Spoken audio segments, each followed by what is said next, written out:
अब हमारा next topic है इम्परफेक्शन इन सॉलिड्स या फिर डिफेक्ट्स इन सॉलिड्स।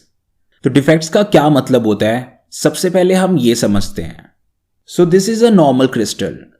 अगर मैं इनमें से कुछ आयंस निकाल लूं, तो मैंने इनमें से ये कुछ आयंस निकाल लिए, तो ये बन गया डिफेक्टेड। तो इस पार्ट में हम इन डिफेक्ट्स को ही पढ़ने वाले हैं। First one is stoichiometry, second one is non stoichiometry and third one is impurity defects. तो सबसे पहले हम शुरू करते हैं स्टोइक्योमेट्री डिफेक्ट से। स्टोइक्योमेट्री डिफेक्ट का यह मतलब है कि डिफेक्ट आने के बाद क्रिस्टल के फॉर्मूले में कोई डिफरेंस क्रिएट नहीं होगा। सो जैसे कि हमारे पास ये एग्जांपल है NaCl का। NaCl में दो आयंस हैं, Na positive and Cl negative. Na positive मेरा कैटायन है और Cl नेगेटिव मेरा एनायन है। तो हमारे पास हर एक क्लोराइड आयन के लिए एक सोडियम आयन है। तो यहां पे हमारा कैटायन टू एनायन रेशियो है 1:1। तो ये है इसका स्टोइक्योमेट्री। अब डिफेक्ट आने के बाद, स्टोइक्योमेट्री डिफेक्ट आने के बाद भी हमारा cation to anion ratio same ही रहेगा। हमारे पास एक क्लोराइड आयन के लिए एक सोडियम आयन रहेगा एंड अल्टीमेटली हमारा फॉर्मूला भी सेम रहेगा। So this is stoichiometry defect.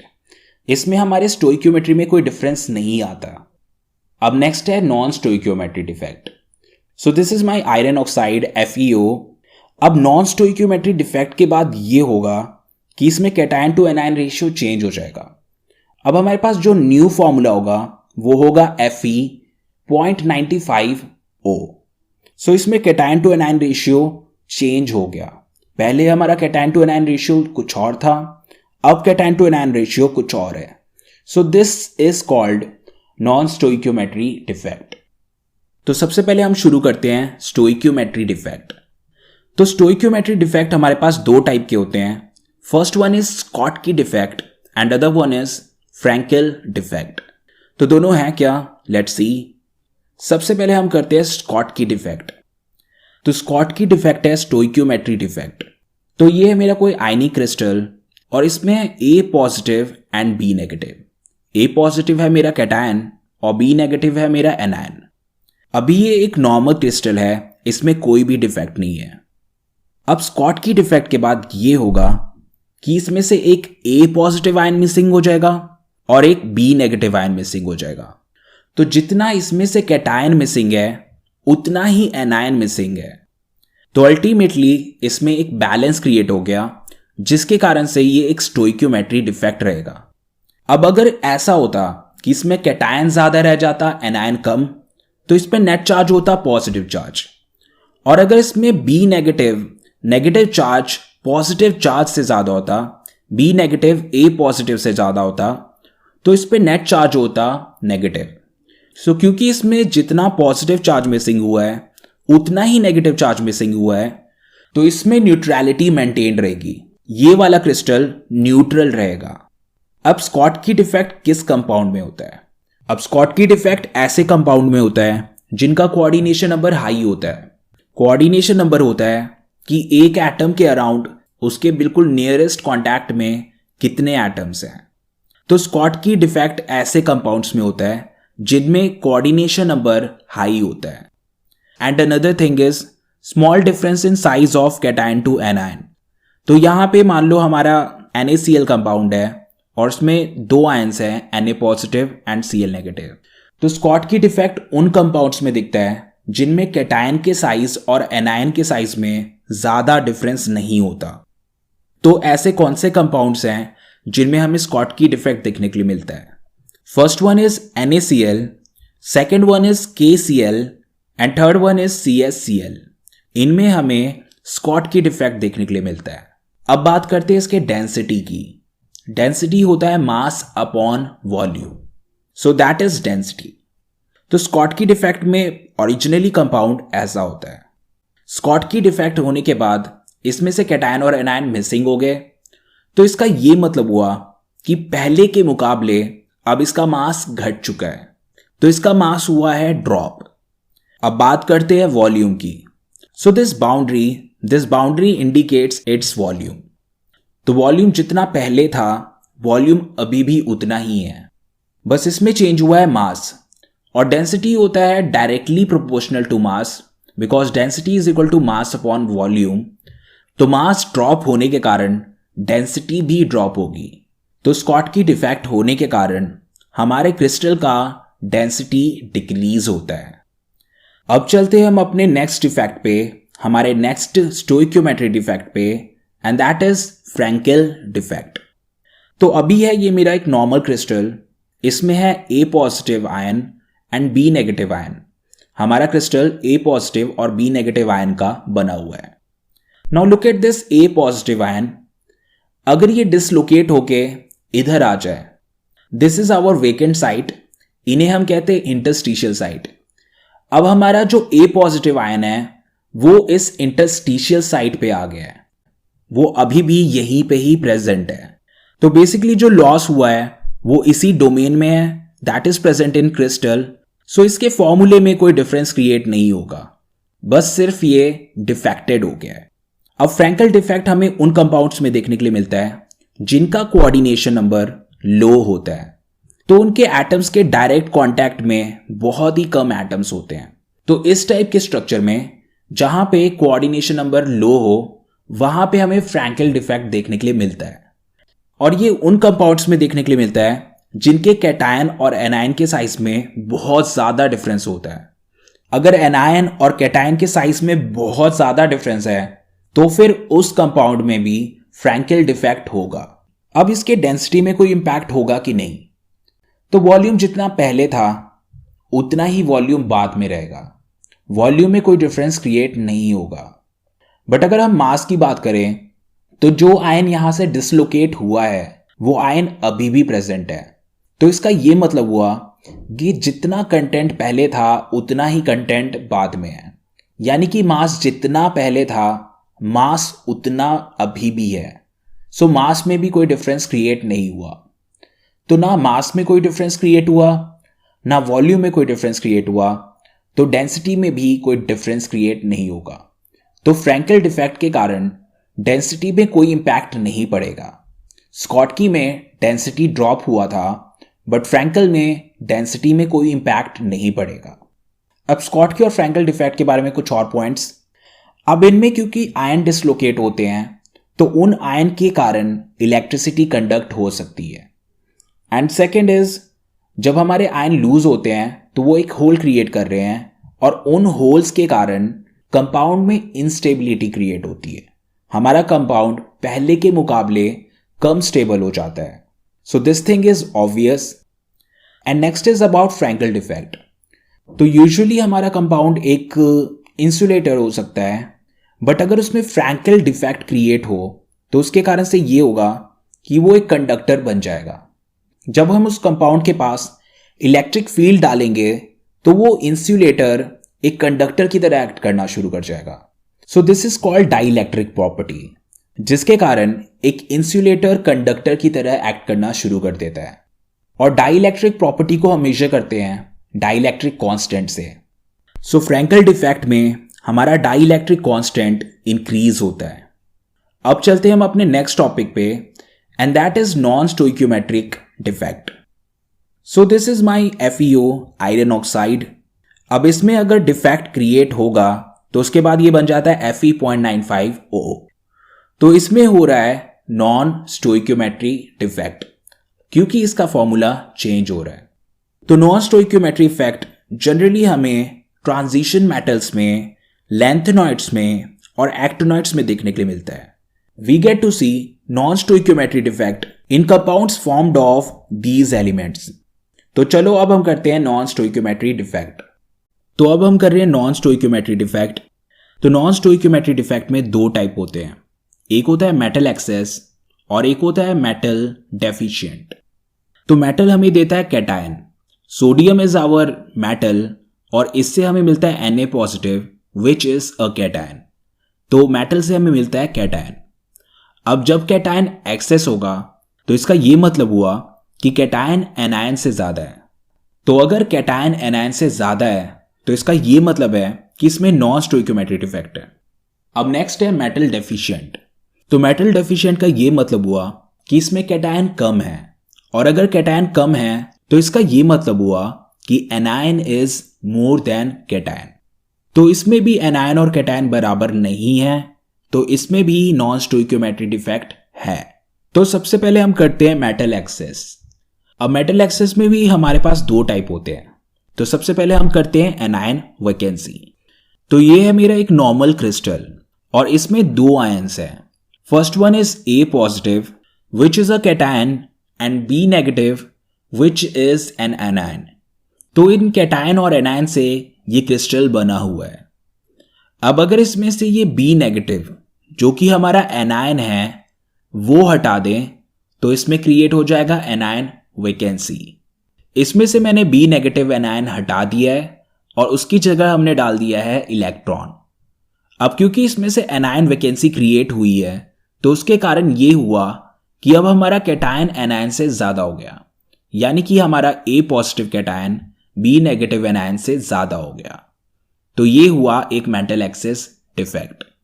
तो एनायन वैकेंसी है मेटल एक्सेस डिफेक्ट।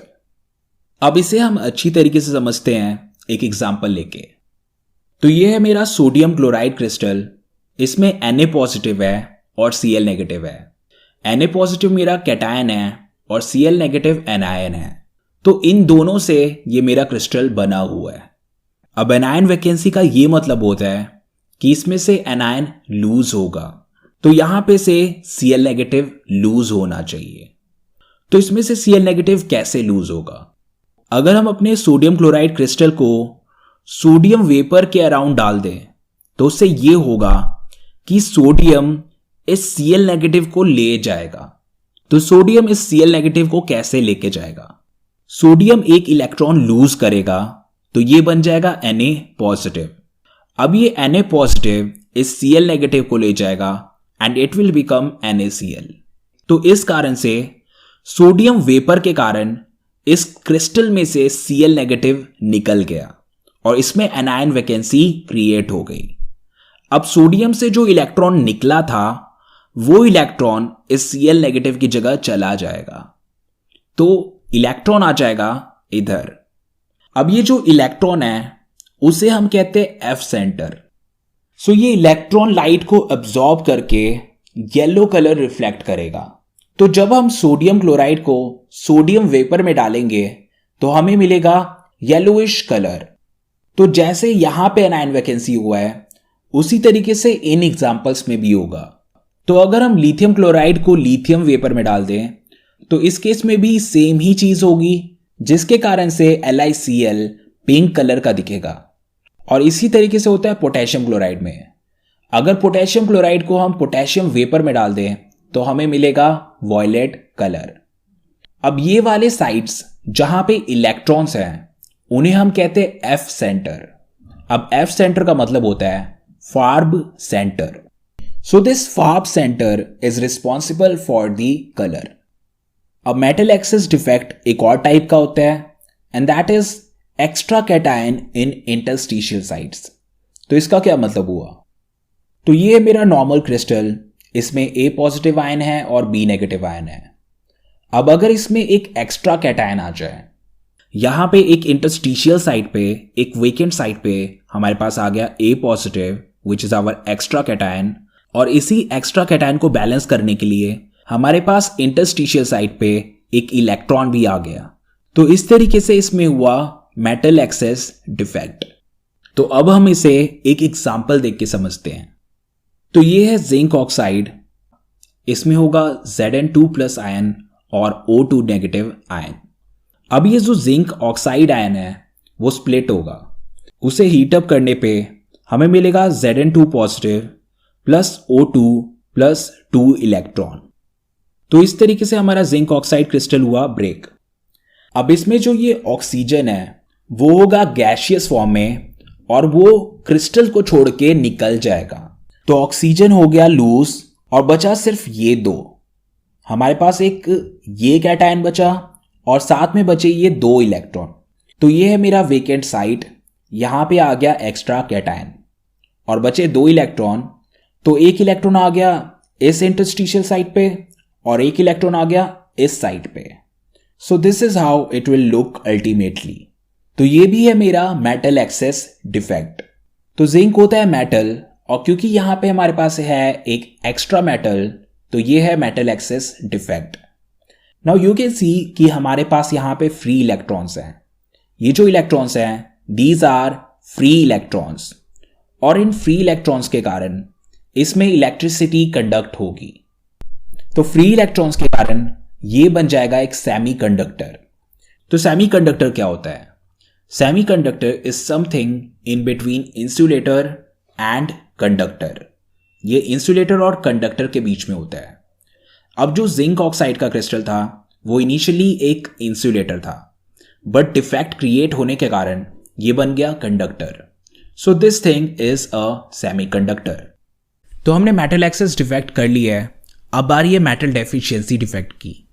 तो हमारे पास ये एक नॉर्मल क्रिस्टल है जिसमें A पॉजिटिव और B नेगेटिव आयंस है। A positive is my normal cation, और अगर इसमें मैं एक हायर चार्ज का कैटायन ऐड कर दूं, अगर इसमें मैं एक A2 पॉजिटिव आयन ऐड कर दूंगा तो ये अनबैलेंस्ड हो जाएगा। अब इस हायर चार्ज को एकोमोडेट करने के लिए इन्हें कुछ आयंस को निकालने पड़ेंगे। A2 पॉजिटिव के कारण इसमें 2 पॉजिटिव चार्ज और ऐड हो गए, और बैलेंस क्रिएट करने के लिए अब हमें 2 पॉजिटिव चार्ज और घटाने होंगे। तो एक A2 पॉजिटिव को इसमें एकोमोडेट करने के लिए हमें इसमें से 2 A पॉजिटिव को हटाने पड़ेंगे। +2 ऐड हुआ तो +2 घटना भी चाहिए। तो ये 2 स्पॉट हैं जहां पे A पॉजिटिव आयंस थे, और वो दोनों A पॉजिटिव आयन इसमें से निकल गए। अब जाके इसमें हम एक A2 पॉजिटिव ऐड कर देते हैं। तो इसके हमारे पास 3 एग्जांपल्स हैं, iron oxide, iron sulphide and निकल ऑक्साइड। तो ये था हमारा मेटल डेफिशिएंसी डिफेक्ट। अब चलते हैं हम अपने नेक्स्ट डिफेक्ट पे, and that is impurity defect. So let's do impurity defect. तो इम्प्योरिटी डिफेक्ट भी बिल्कुल पिछले वाले की तरह ही होता है। इसमें भी बिल्कुल सेम ही काम हो रहा है। इसमें से हमारा एक आयन मिसिंग है, ये हमारा एक स्पॉट यहाँ पे कैटायन होना चाहिए था, दैट इज मिसिंग। और एक हमारे पास हायर चार्ज का कैटायन है, हमारे पास इस स्पॉट में एक हायर चार्ज का कैटायन है, बट यहाँ पे हमारे पास जो हायर चार्ज का कैटायन है that is of different species, वो अलग स्पीशीज का है। तो हम एक एग्जांपल करके देखते हैं। तो ये है मेरा एक नॉर्मल NaCl क्रिस्टल, और इसमें हम ऐड करेंगे स्ट्रोंशियम क्लोराइड। तो स्ट्रोंशियम क्लोराइड से मुझे ये मिलेगा स्ट्रोंशियम आयन। तो बिल्कुल पिछले वाले की तरह अगर इसमें हम 2 पॉजिटिव चार्ज एक्स्ट्रा ऐड कर रहे हैं तो 2 पॉजिटिव चार्ज घटने भी चाहिए। तो ये स्ट्रोंशियम आयन 2 Na पॉजिटिव को हटा देगा। तो ये स्ट्रोंशियम आयन आ गया इसमें, और इसमें से इन 2 स्पॉट में से 2 Na पॉजिटिव आयन मिस हो गए। तो आप ये चीज नोटिस कर सकते हो कि ये पिछले एग्जाम्पल की तरह ही है, बस इस बार ये डिफरेंस है कि इस बार एटम सेम स्पीशीज का नहीं है, इस बार एटम फॉरेन स्पीशीज का है, और इस फॉरेन एटम के कारण ही इसे हम कहते हैं impurity. This is called impurity defect. अब इसके अलावा हमारे पास एक और एग्जाम्पल है, and that is CdCl2 in AgCl। तो इस बार हमारे पास AgCl का क्रिस्टल होगा, और उसमें cadmium ion Ag positive ion को रिप्लेस करेगा। सो this is also impurity defect. अब हम इम्प्योरिटी डिफेक्ट का दूसरा टाइप करने वाले हैं, and that is in covalent solids. अभी हमने जो किया that was for ionic solid, अब हम देख रहे हैं कोवेलेंट सॉलिड्स के लिए। तो हम देखते हैं सिलिकॉन। ये है सिलिकॉन का नेटवर्क। सिलिकॉन का नेटवर्क इस तरीके का होता है। सो सिलिकॉन में होता है कोवेलेंट बॉन्डिंग, यानी कि ये इलेक्ट्रॉन शेयर करके बॉन्डिंग बनाता है। तो सिलिकॉन अपने आसपास वाले सिलिकॉन के साथ इलेक्ट्रॉन शेयर करके अपनी बॉन्डिंग बनाता है। अब ये जो सिलिकॉन का नेटवर्क है इसको हम डिसरप्ट करेंगे किसी फॉरेन एटम को डाल के। Will use some foreign atom, और वो इस नेटवर्क को डिसरप्ट करेगा। तो जो मेरा सिलिकॉन होता है वो होता है ग्रुप 14 का एलिमेंट। ग्रुप 14 में हमारे पास होता है कार्बन, सिलिकॉन और जर्मेनियम। तो आपको पता होगा कि कार्बन कैसा होता है। कार्बन के वैलेंस इलेक्ट्रॉन में होते हैं 4 इलेक्ट्रॉन। तो ग्रुप 14 में जितने भी एलिमेंट्स हैं सभी के आउटर मोस्ट शेल में होते हैं 4 इलेक्ट्रॉन्स। सो इस सिलिकॉन के पास सिर्फ ये 4 इलेक्ट्रॉन्स होंगे। ये 4 इलेक्ट्रॉन इस सिलिकॉन के हैं, और बाकी के जो इलेक्ट्रॉन बचे हैं वो इससे मिले शेयरिंग से। जो आसपास ये सिलिकॉन्स है, ये 4 सिलिकॉन, इन्होंने अपने इलेक्ट्रॉन इस सिलिकॉन के साथ शेयर किया है, और इस तरीके से यहाँ पे एक कोवेलेंट बॉन्डिंग डेवलप हुई है और यही कोवेलेंट बॉन्डिंग बार बार रिपीट होने के कारण हमारे पास ये एक नेटवर्क क्रिएट हो गया. So that's how our silicon will look like. अब अगर इसमें मैं कोई भी ग्रुप 13 का एलिमेंट डालता हूं या फिर ग्रुप 15 का एलिमेंट डालता हूं तो इसमें इंप्योरिटी डेवलप होगी. तो क्या होता है ग्रुप 13 और ग्रुप 15? Let's draw it. तो ये है मेरा ग्रुप 13. ग्रुप 13 में आता है बोरोन, एल्यूमिनियम एंड गैलियम. ये है मेरे ग्रुप 13 के एलिमेंट्स. और अब आता है ग्रुप 15. तो ग्रुप 15 में आता है नाइट्रोजन, फॉस्फोरस एंड आर्सेनिक. तो ये तीनों हैं हमारे ग्रुप 15 के एलिमेंट्स. अगर मैं ग्रुप 13 के एलिमेंट या ग्रुप 15 के एलिमेंट्स को सिलिकॉन में डालूंगा तो उससे इसमें क्रिएट होगा इंप्योरिटी डिफेक्ट. तो सबसे पहले हम ग्रुप 13 का एक एलिमेंट डाल के देखते हैं. So let's choose aluminium. तो सबसे पहली बात, ग्रुप 13 के आउटर मोस्ट शेल में 3 इलेक्ट्रॉन्स होते हैं. तो ये जो मेरा एल्यूमिनियम है इसके आउटर मोस्ट शेल में 3 इलेक्ट्रॉन होंगे और इसी तरीके से ग्रुप 13 के जितने भी एलिमेंट्स होते हैं उनके आउटर मोस्ट शेल में 3 इलेक्ट्रॉन्स होते हैं. सो अब मैं एल्यूमिनियम को सिलिकॉन की जगह डालने वाला हूं. तो हमें यह पता है कि सिलिकॉन के आउटर मोस्ट शेल में टोटल 4 इलेक्ट्रॉन्स होते हैं, बट जो एल्यूमिनियम होता है उसके आउटर मोस्ट में सिर्फ 3 इलेक्ट्रॉन्स होते हैं. सो ये रहा एल्यूमिनियम और इसने सिलिकॉन की जगह ले ली. तो एल्यूमिनियम डालने के कारण ये हुआ कि इसमें अब 1 इलेक्ट्रॉन कम हो जाएगा. तो यूजुअली यहां पे इलेक्ट्रॉन होना चाहिए था, बट यहां पे से इलेक्ट्रॉन मिसिंग है, सो इसे हम कहेंगे होल. तो इसमें होल्स होने के कारण इसमें इलेक्ट्रॉन्स का कंडक्शन शुरू हो जाएगा. इलेक्ट्रॉन्स अपने पोजीशन से ड्रिफ्ट होने लगेंगे और इस होल को वो फिल करने की कोशिश करेंगे. तो इस तरीके से इसमें इलेक्ट्रॉन का मूवमेंट स्टार्ट हो जाएगा और अगर इलेक्ट्रॉन का मूवमेंट स्टार्ट हुआ तो इसमें इलेक्ट्रिसिटी कंडक्ट होनी शुरू हो जाएगी. सो अगर मैं सिलिकॉन के नेटवर्क में एल्यूमिनियम की डोपिंग करता हूं तो वो कंडक्टिव बन जाता है, वो इलेक्ट्रिसिटी कंडक्ट करना शुरू कर देता है और इसे हम सेमीकंडक्टर कहते हैं. अब इसमें क्योंकि होल क्रिएट हुआ है तो इसे हम कहते हैं पी टाइप सेमीकंडक्टर. तो जो भी हमारे रेडियो होते हैं, ट्रांजिस्टर्स होते हैं, तो उनमें ये वाले सेमीकंडक्टर यूज किए जाते हैं. अब हम ग्रुप 15 को देखते हैं. अब ग्रुप 15 में हमारे पास है नाइट्रोजन, फॉस्फोरस एंड आर्सेनिक. तो ग्रुप 15 वाले एलिमेंट के आउटर मोस्ट शेल में 5 इलेक्ट्रॉन होते हैं. नाइट्रोजन के आउटर मोस्ट शेल में 5 इलेक्ट्रॉन होते हैं. उसी तरीके से फॉस्फोरस, आर्सेनिक, इन सभी के आउटर मोस्ट शेल में 5 इलेक्ट्रॉन होते हैं. अब इसको अगर हम सिलिकॉन में डालेंगे तो क्या होगा? तो सिलिकॉन में तो वैसे 4 इलेक्ट्रॉन होते हैं, बट आर्सेनिक में होते हैं टोटल 5 इलेक्ट्रॉन्स. तो अगर मैं सिलिकॉन की जगह आर्सेनिक डाल देता हूं तो मेरे पास 1 इलेक्ट्रॉन एक्स्ट्रा आ जाएगा. यूजुअली तो ये ऐसा होना चाहिए था, बट मैंने आर्सेनिक डाला तो इसमें आर्सेनिक के कारण 1 इलेक्ट्रॉन एक्स्ट्रा आ गया. सो this is how it will look. अब ये जो एक्सेस इलेक्ट्रॉन है इससे इलेक्ट्रिसिटी कंडक्शन शुरू हो जाएगी. इसके कारण इलेक्ट्रॉन्स मूव करने लगेंगे और उसके कारण इलेक्ट्रिसिटी कंडक्शन शुरू हो जाएगी. तो ये भी बन जाएगा एक सेमीकंडक्टर. अब क्योंकि इसमें इलेक्ट्रॉन के कारण कंडक्शन शुरू हुई है तो इसे हम कहते हैं एन टाइप सेमीकंडक्टर. तो ये था impurity defect in covalent solids and it was our last defect. तो ये था डिफेक्ट्स इन सॉलिड. इसमें हमने किया stoichiometry defect, non stoichiometry defect and impurity defect. तो स्टोइकियोमेट्री डिफेक्ट में हमने किया Schottky defect and Frenkel defect. तो ये हमने कवर कर लिया. नॉन स्टोइकियोमेट्री डिफेक्ट में हमने किया metal access and metal deficient. तो ये हमने कवर कर लिया. एंड फिर उसके बाद हमने किया impurity defect for ionic solids and then for covalent solids. तो इस वीडियो में हमने सभी के सभी डिफेक्ट्स कवर कर लिए हैं. आई होप कि आपको ये समझ आ गया होगा. So this was defects in solids. अभी आने वाले वीडियो में हम पूरा का पूरा सॉलिड स्टेट भी कवर करेंगे. So stay tuned and keep watching play chemistry. तो ये था सॉलिड स्टेट का एक important topic, defects in solid. I hope you like this video. If you like this video, then like, comment and share. And don't forget to subscribe our channel. So I'm Sumir Podar and you are watching Play Chemistry and I will meet you in the next video.